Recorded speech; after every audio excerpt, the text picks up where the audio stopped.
అంతర్జాతీయ డ్రగ్స్ వ్యతిరేక దినోత్సవం సందర్భంగా వర్గల్ మండల కేంద్రంలో బుధవారం గౌరారం ఎస్ఐ శివకుమార్ ఆధ్వర్యంలో విద్యార్థులతో కలిసి గ్రామంలో ర్యాలీ నిర్వహించారు. ఈ సందర్భంగా స్థానిక అంబేద్కర్ చౌరస్తా వద్ద డ్రగ్స్ నిర్మూలనపై నినాదాలు చేస్తూ ప్రతిజ్ఞ చేశారు. ఈ కార్యక్రమంలో జెడ్పీటీసీ బాలు యాదవ్, పాఠశాల ప్రధానోపాధ్యాయులు వెంకటేశ్వర్ గౌడ్, ఉపాధ్యాయులు, విద్యార్థులు, గ్రామస్తులు అధిక సంఖ్యలో పాల్గొన్నారు.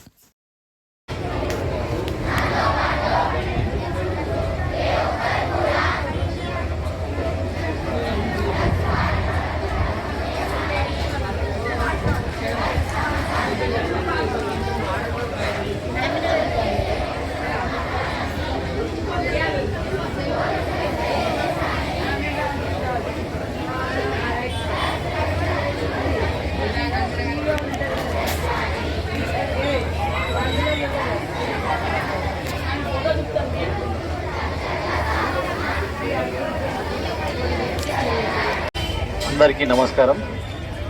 ఈరోజు యాంటీ డ్రగ్స్ డేగా అంతర్జాతీయ యాంటీ డ్రగ్స్ డే సందర్భంగా డ్రగ్స్ యొక్క ప్రభావం ఏ విధంగా ఉంటుందనేది అందరికీ తెలిసే విధంగా డ్రగ్స్ తీసుకోకుండా మన సమాజాన్ని కాపాడే విధంగా ఉండడానికి ఈ మన తెలంగాణ ప్రభుత్వం ఈ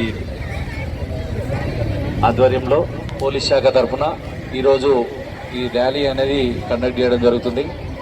మనకు ఈ డ్రగ్స్ వల్ల ఏమైందంటే మానసికంగా మెదడు పైన మరియు శరీరం పైన ప్రభావం ఏర్పడి ఎందుకు పనికి రాకుండా పోయే అవకాశం ఉంది. కాబట్టి అటువంటి పదార్థాలు ఏవైతున్నాయో అవన్నీ కూడా తీసుకోవడం వల్ల మన ఆరోగ్యం దెబ్బతినే అవకాశం ఉంది. అందువల్ల డ్రగ్స్కు దూరంగా ఉండాలి. ఎవరైనా డ్రగ్స్ తీసుకున్న వాళ్ళు కనిపిస్తే వారికి ఏ విధంగా చేయాలనేది అటువంటి వారి వివరాలు ఏమైనా ఉంటే మాకు తెలియజేస్తే వారిని ఈ డి అడిక్షన్ సెంటర్స్లో లేదా కౌన్సిలింగ్ చేసి వారిపైన తగిన చర్య తీసుకొని వారి సక్రమంగా ఉండే విధంగా అవకాశం ఏర్పడడం జరుగుతుంది. కావున మీకు దృష్టిలోకి వస్తే ఖచ్చితంగా మాకు ఇన్ఫార్మ్ చేయండి. ఎవరు కూడా డ్రగ్స్ తీసుకోవద్దు. దానివల్ల మన శరీరం పైన, కుటుంబం పైన నష్టం జరిగే అవకాశం ఉంది. కాబట్టి ఎవరు తీసుకోవద్దని చెప్పేసి నేను కోరుకుంటున్నాను. మనం ఈరోజు ఈ డ్రగ్స్కి సంబంధించి ఒక ప్లెడ్జ్ చేయబోతున్నాము. ఇది మన సార్ గారు చదివి వినిపిస్తారో మనం అందరం చేద్దాం. అందరికీ నమస్కారము. అదేవిధంగా school head master sir Venkatesham sir గారికి, మన పోలీస్ ఎస్ఐ సార్ గారికి, అదేవిధంగా ఏఎస్ఐ సార్ మధు సార్ గారికి, అదేవిధంగా కానిస్టేబుల్కి, పోలీస్ సిబ్బంది అందరికీ నా యొక్క పేరు నమస్కారం తెలియజేస్తూ, ఈ డ్రగ్స్ డే అనేది నిజానికి కూడా ఇక్కడున్న మా విలేజ్లో కొందరు తల్లిదండ్రులు అంటే తప్పుగా అనుకోని ఎవరు అనుకోవద్దు. ఎందుకంటే మన పిల్లోడు మనం ఎట్లా ముందుకు తీసుకుపోతేనే మనం ఎట్లా ఏ విధంగా ఉంటేనే మన పిల్లోడు ఆ విధంగా ముందుకు వస్తాడు. మనం ఇంట్లో మనము తండ్రి ఒక సిగరెట్ తాగుతుంటే ఆ సిగరెట్ ఏమవుతుందంటే ఆ సిగరెట్ వల్ల కూడా మనం నెక్స్ట్ మన పోరాడు కూడా తయారవుతాడు. దయచేసి మా విలేజ్లో పెద్దలకు నిజంగా కూడా మళ్ళీ ఒకసారి మీడియా ద్వారా కానీ ఇక్కడ ఉన్న పెద్ద మనుషులకు స్కూల్స్ ద్వారా కానీ కూడా నేను చెప్పేది ఏంటంటే, మనము తాగే ముందు, మనం చిన్నపిల్లల ముందు మనం సిగరెట్ తాగడం మానుకోవాలి. ఎందుకంటే వాడి ముందు అదే తయారైతే మా నాన్ననే తాగుతుండో నాకేం పోతుంది, మా నాన్న సిగరెట్ తాగుతుండని వాడు మన సిగరెట్తో సహా ఇంకో దానికి అలవాటు పడుతున్నాం. ఈ మధ్య విచ్చలవిడిగా గంజాయి అనేది విచ్చలవిడిగా తయారవుతుంది. అది ఎక్కడి నుంచి వస్తుంది అనేది కూడా మనం ఆల్మోస్ట్ కొంతమంది మన ఎస్ఐ పోలీస్ సిబ్బంది చాలా పగడ్బందీగా 100% పట్టుకున్నారు. ఇంకా 90% పట్టుకుని ఇంకా 10% అక్కడక్కడ ఉన్నారు సార్. దాన్ని కూడా మా వంతు కూడా మేము విలేజ్గా మా ఫుల్ సపోర్ట్, మా సహకారం 100% ఉంటుంది. ఎందుకంటే చెడు మార్గాలకు ఏ తల్లిదండ్రి పోయిన పిల్లలను తప్పుదూర పడుతుంటే ఎవరిని ఊరుకునేది లేదు. ఎందుకంటే ఈ గంజాయి వల్ల వాళ్ళకు శారీరకంగా వాళ్ళ జీవితంలో మొత్తం నష్టపోతున్నారు. అట్లా కూడా కొన్ని కుటుంబాలు ఈ రోజు వాళ్ళు ఏ పరిస్థితిలో అయ్యారో కూడా మన విలేజ్లో మన అందరికీ తెలుసు. పేర్లు చెప్పాల్సిన పని లేదు. ఎందుకంటే పేర్లు చెప్తే వాళ్ళు బాధపడుతుండొచ్చు.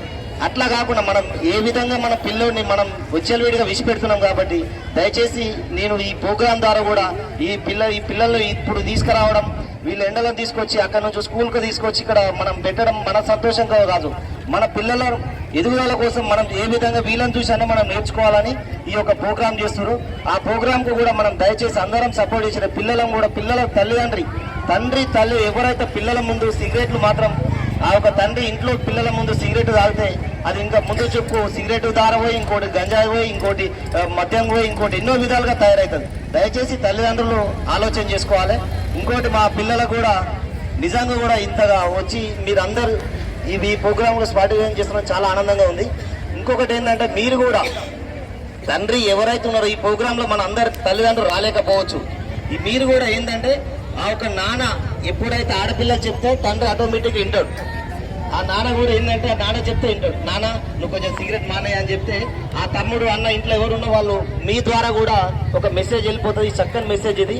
ఈ ప్రోగ్రామ్ కూడా ముందుకు పోయి మీ ఇంట్లో కూడా మీరు చెప్పాలని మనస్ఫూర్తిగా కోరుకుందాం. థ్యాంక్ యూ సార్ ఈ అవకాశం. ఏ దేశంలో కూడా ఇంతమంది యువకులు లేనటువంటి గొప్ప దేశం ఇది.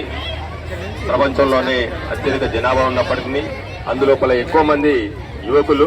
మరి అలాంటి యువత మాదక ద్రవ్యాలకి కానీ ఇలాంటి మత్తు పదార్థాలకి కానీ బానిసైనట్టయితే ఒక్కసారి ప్రపంచాన్ని ఊహించండి. మన దేశం ఒక యువత కేవలం ఈ దేశం మీదనే కాదు, ప్రపంచంలోని మిగతా దేశాల మీద కూడా ఆధారపడి ఉన్నది.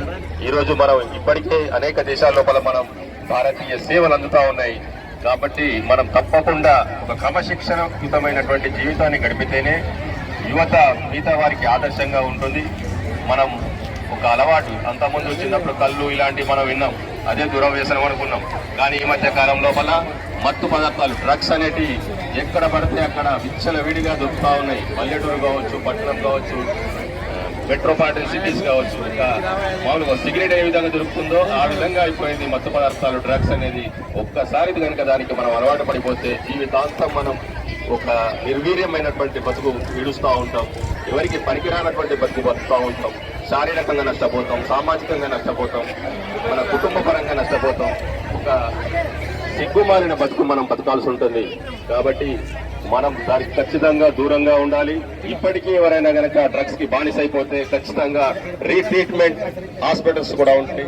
కేవలం 2-3 నెలల లోపల మళ్ళీ మామూలు జీవనం గడపొచ్చు, మళ్ళీ ఆరోగ్యకరమైనటువంటి జీవనం గడపొచ్చు, ఈ సమాజం లోపల సమ్మిళితం కావచ్చు. కాబట్టి అందరూ కూడా ఈ డ్రగ్స్ పట్ల అవేర్ కలిగి ఉండాలి. మిత్రులకు ఎవరైతే అలాంటి బానిసలేనో వాళ్ళకి తప్పకుండా మీరు దూరంగా ఉండాలి, వారిని మార్చే ప్రయత్నం చేయాలి. అంటే వారికి మనం ఆ సహజీవనం లోపల మనకు కొన్ని లోటుపాట్లు ఉంటాయి. కొన్నిసార్లు మనం అలాంటి మన మనసు మరలుతూ ఉంటుంది. కాబట్టి అక్కడ మనం చాలా బలంగా ఉండాలి. ఒక ఆరోగ్యకరమైన భారతదేశాన్ని నిర్మించేందుకు ప్రతి ఒక్కరు కూడా సిద్ధం కావాలి.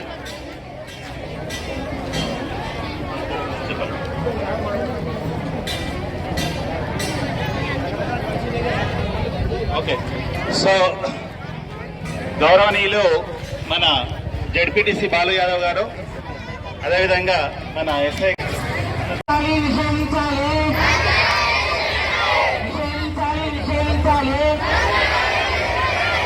మత్తు పదార్థాలకు బానిస కాకూడదు.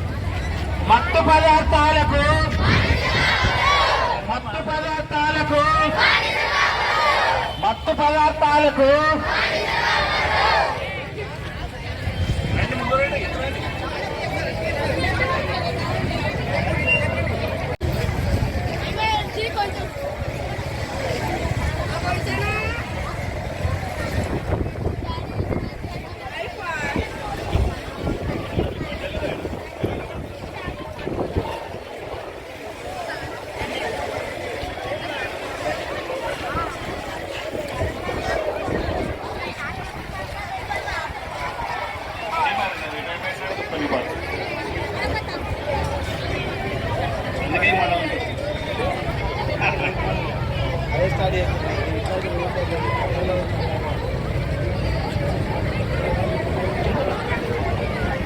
ముందు రండి.